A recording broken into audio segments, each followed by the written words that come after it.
It was, you see, as a youngster, I suppose Skegness was our metropolis, really. It was a long way to go to a town of any size. You've got Lincoln or Grimsby, and so really it was our metropolis, really.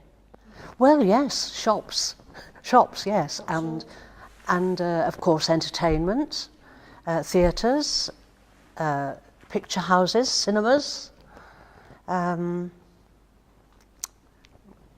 everything that we needed, really, in those days. We've got one daughter that lives in Glasgow, as we said, and our other daughter lives in Spain. So they come back, and it's also very nostalgic for them, like when I go back to my roots. It's very nostalgic, but even they have noticed the difference, and they say it's a very different sound. They say it's not what it was when they were children here, and it's not nicer. It's not as nice. It's the only way I can put it, really. The shops are not so good, and I don't know. I think the whole sort of atmosphere of Skegness is not as nice as it used to be. It's not such a nice family. It's become very place. trippery, sadly, because 30 odd years ago it was a very different place. There's lots of areas deteriorated a lot. I was walking down Furbeck Avenue the other day, and there was the Monsell Hotel, which used to be one of the nicest hotels around. A couple of hotels next to that, they're all boarded up, look dreadful. And that area, Beresford Avenue and all round there, was considered the smart part of the town many, many years ago. And of course now you've got to be down Seacroft, around that area where we are now, which is very nice. But there are a number of areas that have gone downhill considerably.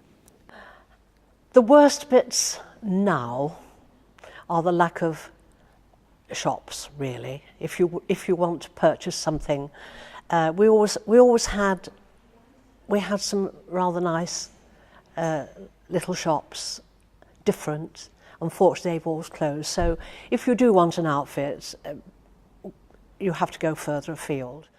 It was a tragedy when Marks and Spencer's left the main street in Skegness, and I think that was a terrible, terrible mistake. As I think most of Skegness did.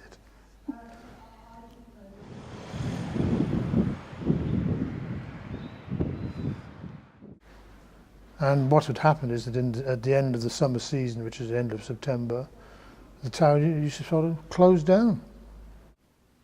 The main thing I noticed was it was tremendously busy in the summer, and there was virtually nobody in the place in the winter, which is not like it is now, of course. But then you could walk up Lumley Road in the winter and hardly see a soul. What we all used to enjoy as what we'd considered ourselves local when we'd been here a while was the changing pace of the town. Say 12,000 people in the winter, 120, 150,000 in the summer. It was the change of pace and the different people who used to come made it very interesting. Culturally, it's a bit limited here as well. You know, there's not a lot going on in here in the winter. There really isn't. It's changed now. There seems to be a lot more going on now. There's still not enough.